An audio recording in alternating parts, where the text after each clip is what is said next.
Hi, welcome to Photography with Gleb. Today I'm going to give you a brief overview of the Canon 6D DSLR camera. First, let's go over some specs.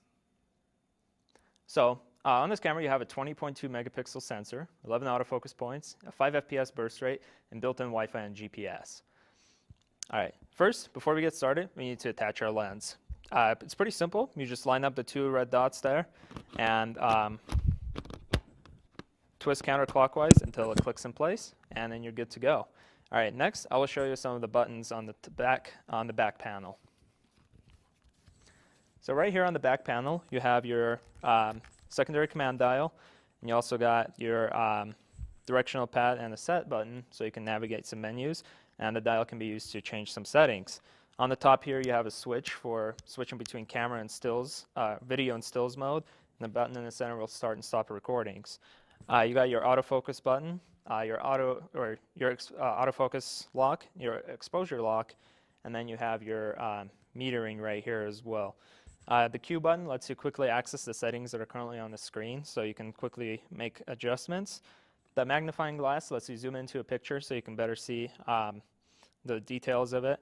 Then you got the play button, which lets you review your pictures, and then the delete button. You also got this little locking switch, which locks in the dial from changing settings if you have it in your bag or carrying it around. So next, we're going to show you the top panel and the buttons that are found on the top. So here on the top, we have our mode selector. So you use it to select different camera modes. You also got your on-off switch. On the very top, you got the hot shoe, which lets you attach different accessories like flashes. Over here, you got more buttons to adjust different settings. You got your autofocus, your drive. There's your ISO, your metering, and also a light. Also a button that will light up the screen just in case it's you're shooting in the dark. You got another command dial up here, and then you got the shutter button. So next, let me show you how to properly hold the camera. So you want to have both hands on it, one on the lens and one on the camera itself. And when you're shooting, just lock in your elbows and bend your legs slightly so you have maximum stability.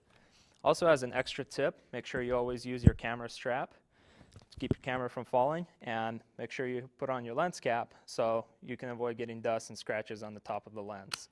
This has been Photography with Gleb, and thank you for watching.